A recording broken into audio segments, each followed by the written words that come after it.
You were mentioning this is the first time you've seen this film with an audience on a large Yes, screen. you are the first audience to see this film. It is extraordinary, actually, because I've never heard laughs on it. It was really amazing. It's a surprise, isn't it, Gary? I remember nothing. It's good to see Mick Jagger. You know, in fact, I heard a story about Mick just recently on the radio about laughter and things like that, because somebody said, Mick, where did you get all these lines in your face from? And he said, laughter. And the guy said, nothing is that funny. Very funny. Well, at the beginning of the film, we saw the spot where Dirk and Nasty met. And I was looking through our collection in the museum, and we have a program called Do Not Adjust Your Set. Back in the 60s, pre-Python. Is that where, Eric, you and Neil first worked together? Yeah. Could you talk about those early days? Sure. Well, little I remember. We did a children's show called Do Not Adjust Your Set with Michael Palin, Terry Jones, myself, and eventually Terry Gilliam came and joined in the second season. And each week there was a musical passage provided by the Bonzo Dog Doodah Band. I think musical is stretching it. Yes. There was a passage, a difficult passage provided by the Bonzo Dog Band, whose attempts to make music with all sorts of strange, hitherto unused instruments were very, very successful. And Neil was the pianist, and very fortunately, I mean, you took over once, didn't you? Because I had a very bad dose of flu. And I sat in with him very shortly afterwards. He was very sick, and I sat in and sang my pink half of the geranium. What? Which I still don't understand what it means. My pink half of the drain pipe. Oh, I'm sorry, okay. Geranium. They told me geranium. Well, never Fib mind. was a bit of a Anyway, loss. my pink half of the drain pipe. I thought you sang Love is a Cylindrical Piano as well. Yes, I did. With the seal of good housekeeping. You were which off is 2 this weeks, kind right? of guy in the seal outfit. I think we should move on. Okay. It was terrific stuff, really. And we were coming backstage when we showed the Lorne Michaels introduction of the Rutles on American television. That, first of all, Eric, you're playing the Stig part, you're playing George Harrison, and the music was a little bit different. Can you just talk about that original sketch? Well, yeah, I mean, when Eric kindly asked me to sort of join him on the Rutland Weekend thing, BBC Two, the whole idea was to do things on a cheap budget because Rutland was the smallest county in England, and BBC Two loved the idea of very small budgets. In fact, at the end of the first series, remember the fiasco? They couldn't find the key to the drinks cupboard in the hospitality suite. And I overheard one BBC executive saying to the other, and do you know the whole series has cost less than one Lulu show? So it was Lulu. Well, I mean, you must know Lulu, don't you? Yes.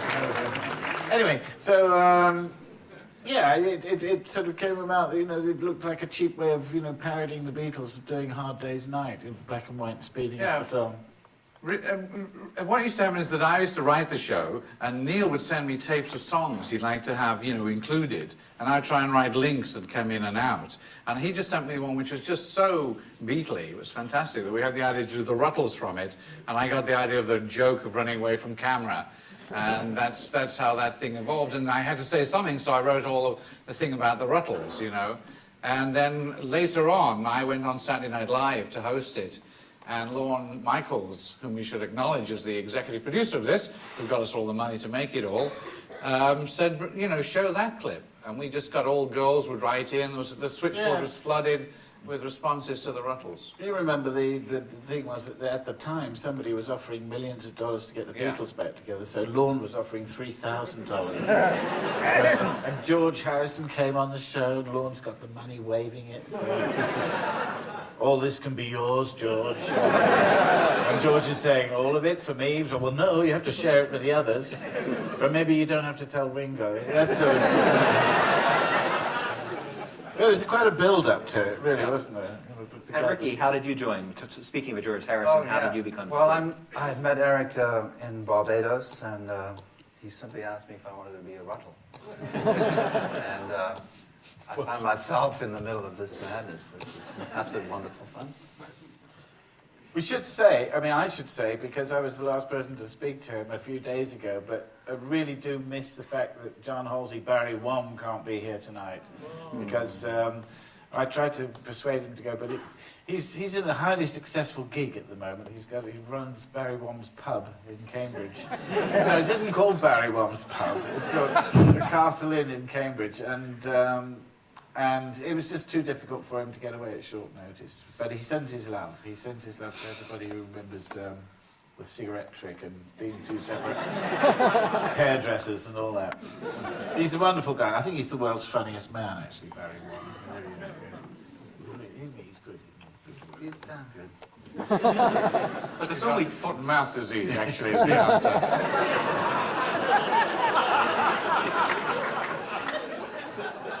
The film we just saw is an amazing supergroup of the two great comic talents. Saturday Night Live meets Monty Python. Could you just talk about how the two groups, merged and how that came to be? Well, it wasn't really intended. I mean, we made it, first of all, apart from the exception of Gary and, Lorne's, being the executive producer, we all went over to England and we had about 5 weeks to shoot this in, didn't we, in a little mini budget. And then we got it back to New York. And I personally felt there was something missing. I felt we were missing performances because it was all it was great and we got it down, but there was nobody was acting in a sort of big way, And so I wrote a scene for Belushi because I felt that we needed some meat. And then we wrote something for Gilda and Bill Murray. So we sort of padded it out. We did some more shooting, and then we also wrote the scenes that went down to New Orleans, which was sort of added on again. Right, yes. So it was just like saying, oh, what's missing? How can we? Because after a bit, doing a parody documentary, you get the idea, you get the gag, and no matter what you do, it's hard to keep our interest again. So that was towards the end, trying to bring in these different people, do some funny stuff. And Gary, do you have any remembrances of production? I remember nothing. No, I just remember it being, it's one of those things that just, it sounds like a cliche to say, but it is one of those projects that you start doing and everyone got on. It's true. Except for Erica in the editing room once, maybe, or something. But no, honestly, it's where everyone got on, and everyone had a great time doing it, and it turned out good. You know what I mean? It's just one of those deals that happens, and it doesn't happen very often because we all do stuff all the time, and that's my best memory of it, honestly. It was very timely, was it? I can Yeah. remember people in Liverpool, That's right, praying yeah. fans, they were running at the cars and a couple of girls really fell over and hurt their knees, and I said, hey, you don't have to do this like this, it's only a movie. He said, oh, you're all right, we really don't. And because everybody, it was a very timely time to make it, wasn't it? Everybody knew the story, because, let's face it, the Rutles was based on an original Lunch by the Beatles, wasn't it? Slightly, yes. But then, I remember, the other thing I remember once is when you and I, you were dressed as Nasty in the sort of heavily bearded days, and I was Dirk, and like this was like 1968, and George Harrison had come to visit us on the set, and we're standing there, the three of us, and people came up and went, oh, the Beatles!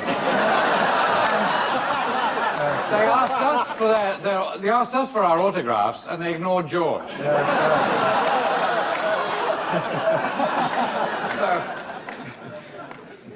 And speaking of the Beatles, Neil, you were the only one to appear both in Magical Mystery Tour and in Tragical History Tour. Can you talk about the experiences of those two films? I've been starving ever since. You're right. Can you talk? The Bonzos appeared in a scene of. Yeah, well, I can't exactly remember how we got onto that, except that Roger McGough, Liverpool poet and things like that, was in this group, The Scaffold, along with Paul McCartney's brother Mike, and so the Bonzos and The Scaffold used to know each other, and Mike heard that Paul was making this movie, and I think Mike suggested to Paul, you ought to get the Bonzos in there, and so. And, the Beatles had seen us, because we'd played at, I think, the Savile Theatre in Shaftesbury Avenue. We played with the Cream, which was good, and we played with the Bee Gees, which was weird. But, yeah, so that, the Beatles knew of the Bonzo, so it was just one of those things, just like the Rutles was playing, it just got thrown together in a piecemeal way. And so, yes, the Bonzos turned up and did the strip club scene. We never went on the bus. But we went in the strip club. And then for Rutland, George Harrison appeared on Rutland Weekend. Yes, Television. yeah. This is Rutland Weekend Television. We did 2 series, but we started off, I think, with a Christmas special, and I asked George, I leaned on him to come and be on this show, and he kept coming on. He said, I said, will you sing? Will you sing? Will you sing? He said, no. This is the sketch he did. He comes and said, no, I just want to be a pirate. I want to be a pirate. I want to play. Jim Ladd. Pieces of 8. I said, no, please just sing. And this went on throughout the entire show. And then at the end, you saw him, and he came on in his white robe from Bangladesh, and he went, blam, blah, dum, blam, blam, blah, da, da, da, da, da, blam, blam, blah, blam, blam, blam, blah, blah, blah. I want to be a pirate's life for me. Which is a great gag. I'm very proud of that gag. And then I just remember getting legless. We were completely legless most of that filming. Which is the English for being completely drunk at the shipwreck. In those days.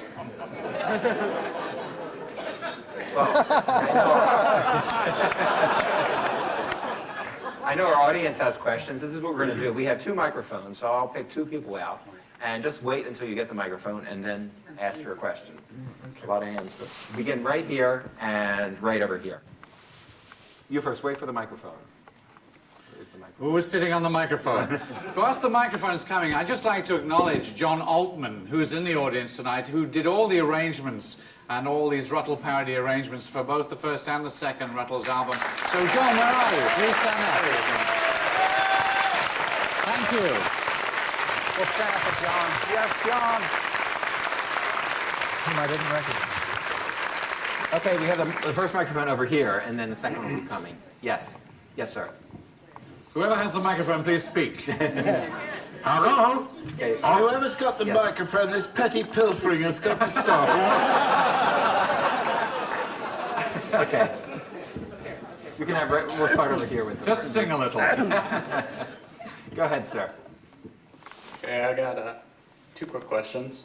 One is, aside from George Harrison, what kind of reaction, if any, did you get from the other Beatles? And the second is there any chance that we'll get a little bit of Rutles Unplugged? Unrugged.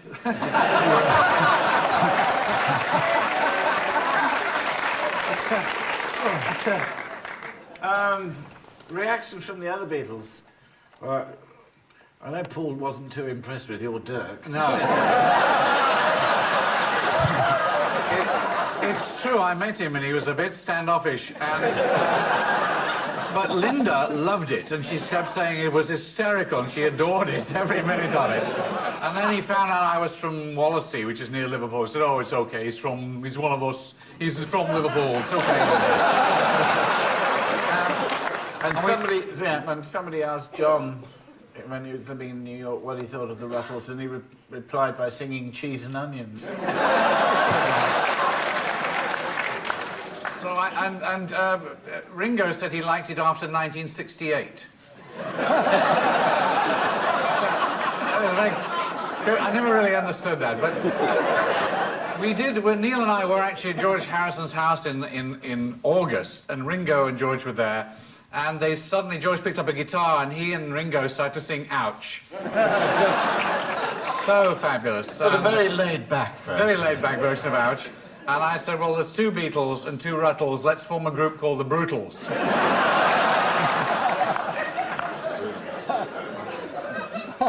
Right here. Yes. Eric, I heard you this morning on Morning Becomes Eclectic, and you were talking about a sequel to the Rutles. And I was wondering, are the post-Rutles going to have a career similar to the post-Beatles, or one of them going to have a movie studio, etc.? It's not in that fashion. What it is I don't know. Did anybody see the Beatles special that was on recently? It's called the Beatles Revolution. Well, I'm trying to make something called the Rutles Evolution, and it's sort of a parody of that. So we've got lots of famous people talking about the Rutles. What I did was I went to a warehouse in New Jersey and found all the Rutles outtakes. And I've been using that as Lucky, master. really? Lucky, really. And I've been cleverly sneaking. Neil did a second album called Archaeology, which I really love. And I've been carefully sneaking the music onto the old footage, which is So sometimes we've even been lip syncing, you know, cleverly you just catch people. So we have a whole new soundtrack and lots of very silly people, including Tom Hanks, Robin Williams, Steve Martin, Salman Rushdie, all talking about how influential the Rutles were. So it's not a sort of sequence of the story, it's more like a recap 23 years later, looking back now at what the Rutles meant to our lives. And Gary didn't know about it till this evening. But the check's in the mail. We haven't sold it, by the way, so if anybody knows any television executives who are looking for some desperate material. Okay, we'll have a question right here and then right down here. I'm kind of amazed that Rutlemania lives after all this time. I'm wondering if each of you could speak about, between the time that this was made and today, have people come up to you individually and talked about the Rutles, asked about the Rutles? I mean, you know, it's not like you've been active all this time doing the Rutles, so this is amazing. Yeah, and it happens to me a lot. I mean, I play drums with Bonnie Raitt, and I'm out on the road, and we just do some wonderful gig, and you know, you come off stage, and somebody goes, "I know you. You're Stig." That sort of thing. But I you, remember Al Jardine came up to you. what did he say? I can't Ricky, I didn't know you were a Rutle. I've forgotten that one. Yeah, I mean, I wasn't really aware that, you know, that things had gone on until sometime in the mid-90s when I was invited to go to some Beatle fests, and it turned out that, you know, all the true Beatle fans had sort of, you know, picked up on the music and the Rutles legend and seen it all in a, you know, as all part of the soup, as George would say. And so that was kind of new to me. So yes, I mean, I thought it was all over and gone, you know. And but no, it's good that it's around, because I don't know, maybe time goes by and we all. Sorry, I mustn't go into a That's me, natural. But anyway, but maybe we become a little bit more used to, or a little bit more jaded with the way things are, the way we're sort of popped at by, you know, advertising and things like that, the way things are presented, and the Beatles do, for a lot of people, you know, represent an era of, you know, great optimism and things like that, and so anything that puts a little smile on that kind of thing, well, maybe that's why you should never analyse things, should you? Very good. But I have had a long day. I have the clip, a couple of them on a commercial, when I do commercials on the reels, and the people of the right generation, I get a lot of feedback from it, actually. People remember it and really do like it. It's amazing. And you obviously did videos afterwards with Paul Simon. Right, called me yeah. out. And then you did George I Harrison. did with George, yeah.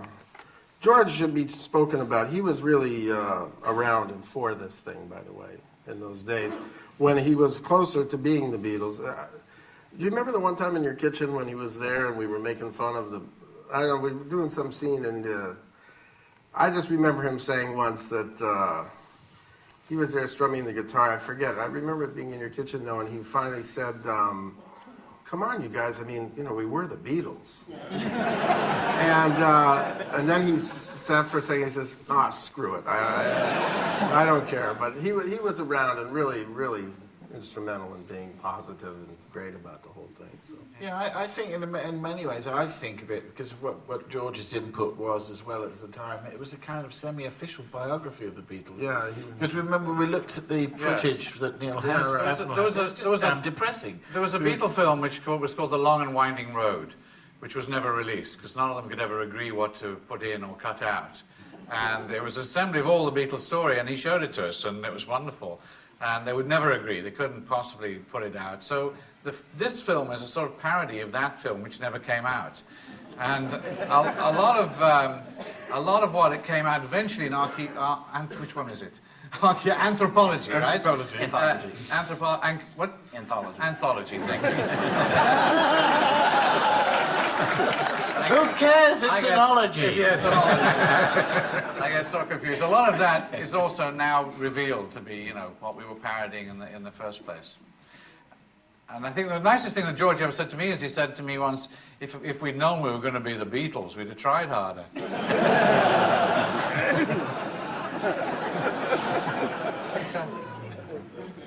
Next questions. We have a question right here. Okay, sorry. You remember? Is it true that the Rutles sold all their songs to Jermaine Jackson?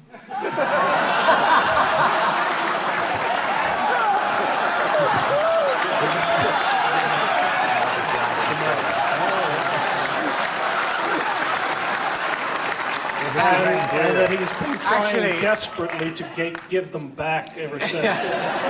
Actually, it was Jesse Jackson.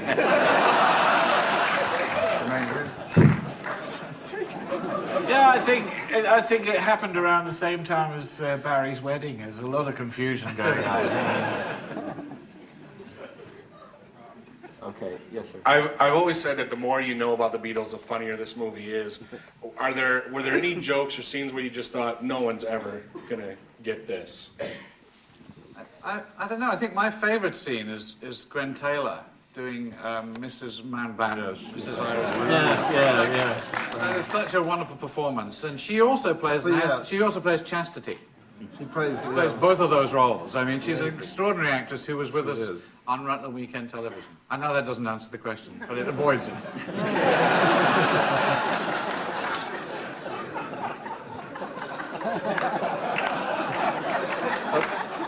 Well, question right here, yes. Yeah, how did you get the name Rutles? Is there a place in England, like you say, called Rutland, or is that that's where it came from? There's a Okay. place in England called Rutland, and it's the smallest county in England. It's 46 square miles. And it's existed for 1,000 years, and the Edward Heath Conservative government ruled it out of existence. They said, we're going to have bigger counties now, and your Rutland's going to be part of Leicestershire. So we just thought, this title, Rutland Weekend Television, was something John Cleese said to me once. And I offered him £1 for it, £1, and he took it. Because he's like that. I actually offered him £1 to shut up once, and he took it. So, he likes his money. And so this was like a parody TV station. I think SCTV later on did the same sort of idea, that you come from a small place, and that was it. So it allowed us to parody television and do all sorts of things, and this was just a parody of a documentary of a group, that's where it came from. I've got a question right here, yes. Yeah. Yes, Archaeology is such a beautiful album. Yet it's just wonderful. Yet I haven't met anyone who's ever even heard of it, and I was wondering, has it gotten any attention? Well, I keep asking the record company, but they don't give me any attention. I don't know. I think so, because it's around in the shops still. And I know amongst people that I work with, I'm surprised that I don't know everybody, but I meet people for the first time and they say, "Oh, I've got Archaeology." So that's really nice, because I really wanted that album to be kind of after John business in 1980. I really wanted to do it, kind of my little tribute to the music. Given that, people were giving me signals that they really liked the first album as well, which I was unaware of until, the mid-90s, and so that's how it came about. So yes, it has been, and I'm really pleased, because my connection with the music through the Rutles, has been a labour of love, really has, because I haven't seen a penny for it.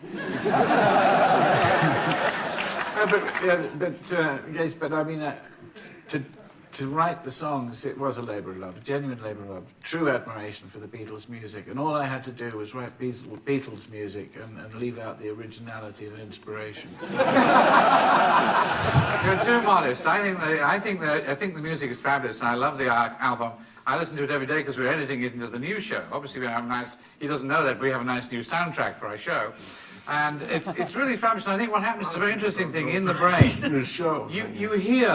You hear the original sound in your head, and then you hear which way Neil's gone with the melody, and it does wonderful tricks. It plays very nice. So it is literally witty music, and I think that's very unusual. And I think Mozart did it a few times. I really, I don't mean to blow smoke up your ass entirely, Neil, but I think it's genuinely witty music as well as being very beautiful. And some of the songs are just, I think, almost as good. I mean, as good as. I could hear a lot of the music just as good as Beatles songs. Well, Ricky, you want to talk about working on archaeology, forming the group, coming back? God, Neil, I'm the quiet one. Well, I hadn't seen this guy for 15 years, and when he turned up at Gatwick beaming with a big box with his racing bike in it was lovely. And of course, playing with the hard man, as we dubbed him, Barry Wom, Don Halsey. Because in fact, the Rutles have ended up as 2 drummers and a rhythm guitarist. So again, but I mean, we had lots of help on the thing, and John Altman again did some more arranging on archaeology. I've worked with John for years and years. He was involved in the Guinness Book of Records, and we did, some of the tracks we did for Rutland as well. I mean, we've really been in harness for many years. I should also mention there's a very interesting Saturday Night Live when Eric comes back. You're doing a telethon. And Neil, you do Cheese and Onions in the white suit. You also do a version of Shangri-La, which you then adapt for the Rutles. Yeah, exactly. Well, I mean, this is the thing. It took me a little while to get into my head around the idea of doing another Rutles album. Because, I mean, in 1978 when we did the first one, it was all good fun, as I say, like a semi-official biography, but really lying through your teeth. I mean, Mick could lie through his teeth, and so could Paul Simon, and everybody else knew exactly what to do, didn't they? But after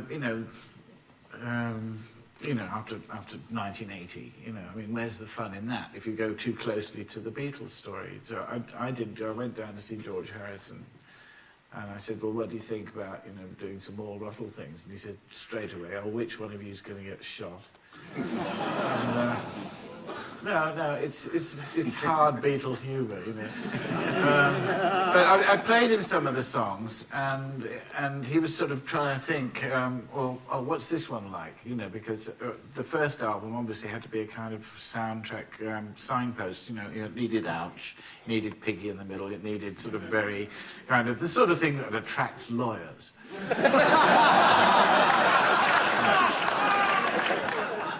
But the second album, I was playing him some of the songs, and he went, hang on, these are your songs, And I said, yeah.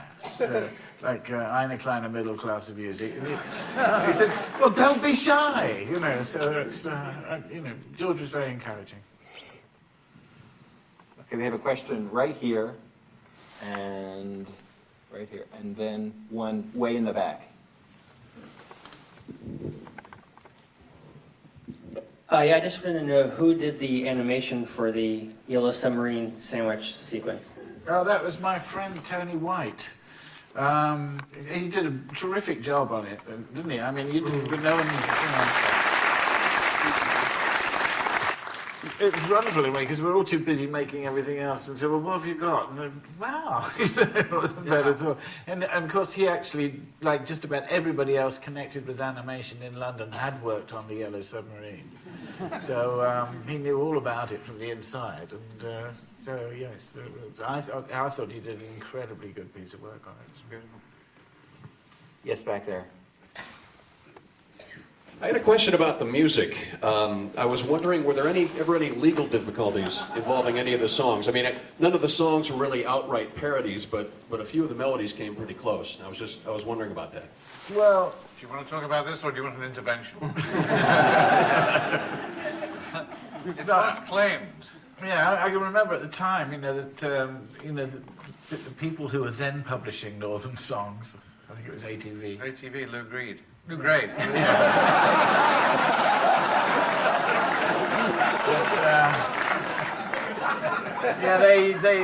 They sort of said, hang on, you've plagiarized the Beatles. And I said, no, I haven't. And yes, you have. So this sort of went back and forth, and then they got a musicologist in, and who answered it and said, pointed out the melody lines were different, The lyrics, of course, were different, and there's no case to answer, no case to go. Well, on and on it went. And halfway through, the chap was getting a bit fed up with all this. He started to have a bit of fun by suggesting, I suggest that, oh yeah, and all right are in the public domain. But no, yes, it's a funny world. It's a funny world. They did take it, didn't they? They took 50% of the... Yeah, they wanted 90%. They wanted 90. They settled for 50%. Yeah. And I tried to cheer Neil up by saying, look on the bright side. These songs are now credited as Lennon-McCartney-Innes. You know, how bad could it be? Well, they know as well. As we know, Jermaine Jackson now owns half of it. Okay, I have a question over here. Hi. We saw some of the great stuff that made the cut. What's some of your favorite stuff that didn't make the cut? Wow. What, I mean... I don't think anything didn't make the cut. They were on a very low budget. Everything that's in there. Do you remember cutting anything? Do you remember anything? I remember very little, actually. I don't remember. No, I'm sure. You know, there was I don't know what the stuff you found in the warehouse with the bits. Oh no, the scenes that go outtakes. on. The outtakes Outtakes, is kind of interesting. The only thing there's some very nice things, which are the original performances where we all got on stage and we filmed some songs. And there's an entire song which I like very much called Blue Suede Schubert, which we sing and perform, which is nice. Anybody? I can't remember what else. There's some nice little press conference outlines and bits and pieces. There's a dreadful joke, which is on a sort of an airline luggage carrying thing, which you think we're on a train or something, and it pulls out and we're just on this luggage, which is almost as bad as a Beatle joke, really. Well, I mean, yeah, I mean, I don't know because There were some things Danny did that were, you know what I mean, that maybe. Oh, there was a lot of Bill Murray, the K. Yeah, that's right. what I There was found. a lot of that stuff. He Yeah. improvised a Probably lot. some great stuff in there, but Yeah, you know. he was very keen, Bill Murray. He was his first season on Saturday Night That's Live. right. He was anxious to replace Chevy, Yeah, he was. which he did very successfully in the end. I have a question right here. Yes. You have Michael Palin did a great job in it, and George Harrison as well. Were any of the other Beatles or the other Pythons asked to be involved in it prior to shooting? No, not actually. Not for any particular reason, except, you know, if everybody gets in it, then it becomes a Python show, and it really isn't. It's a sort of, it was our show after Rutland Weekend Television. You know, it's a melange. Well, I mean, it became a Saturday night. It did become a merger, hands across the water job, didn't it? Yeah. With Admiral Halsey. I have a question back there. Yes. Oh, I was wondering if the... She doesn't need a mic. Bring that mic in. I'm wondering, Neil, when you start to write some of these songs, do you start with, without exposing yourself to any legal problems, do you start with a Beatles song? Do you start with the intent of parodying something specific? No. I mean, really, I mean, we did that thing in Rutland Weekend Television. I thought that would be it. You know, then we go and do a Saturday Night Live thing, and the next thing we know is, hey, we can do the whole story. And I said, I'm watching this, you know. And so they look around to me and, well, can we have 20 more Rutles songs by Thursday lunchtime, you know? Well, I don't know, you know. And so, I mean, one thing I did know was if I started listening to Beatles songs, I'd be screwed completely, you know, because you just get lost in it and you wouldn't know where to go. So I literally tried to think of little landmark moments in my life where I heard certain kinds of Beatles stuff with a mouth organ, early stuff, or then whatever, and try to think myself back into those situations. The hardest ones were to write were Hold My Hand and, you know, Between Us, and the little love songs, really, because they're more straightforward, you know, proper Tim Panelli pop songs. I get it. Answer the question. I think it's the Beatles' lawyers. They've just heard about archaeology. To take your point more seriously, I mean, yes, I did realise, that, well, that will do because that can have that kind of thing. And if anything the Rutles music does, it really steals a lot from George Martin, if anything. The production, we really listen to it. You can hear bongos and things on the, and it made us listen to the Beatles music with sort of fresh ears, if you like, because, you hear it on one level, but then if you start to hear it where you're analysing it, you can hear all sorts of other stuff going on. So, I mean, that's where we really sort of did the imitation, if you like. Yeah, it was in the production. Actually, when we were mixing, that's when we listened to see how things were placed and stuff like that. We have that woman right here. Yes. We do have a microphone. So it's all right, it's Bette Midler. You don't have to worry. You project. The Mick Jagger and Paul Simon segments, were they improvised by them, or did they have a script? No, there's no script. I actually thought that Jagger was talking about the Rutles as the Beatles. That's why he was so serious. And he did that whole thing about going and selling any old song and all this. I think it was verbatim, wasn't it, kind of? I mean, Yes, it's quite interesting because we did that almost before. It was something before we went back to England to shoot the whole show. We did these interviews in New York. So they're the first things we did. And I remember going to Mick and he said, "What shall I do?" And I said, "Just play Mick Jagger." He said, "Oh, okay." And so I think that I found subsequently interviewing a lot of people about the Rutles is they tend to reveal more than they would if you asked them about the Beatles. I found that particularly on the second one where I've interviewed a lot more people, that they actually tell very intimate and rather sometimes very moving stories under the guise of talking about the Rutles. And Dirk isn't that popular, it turns out.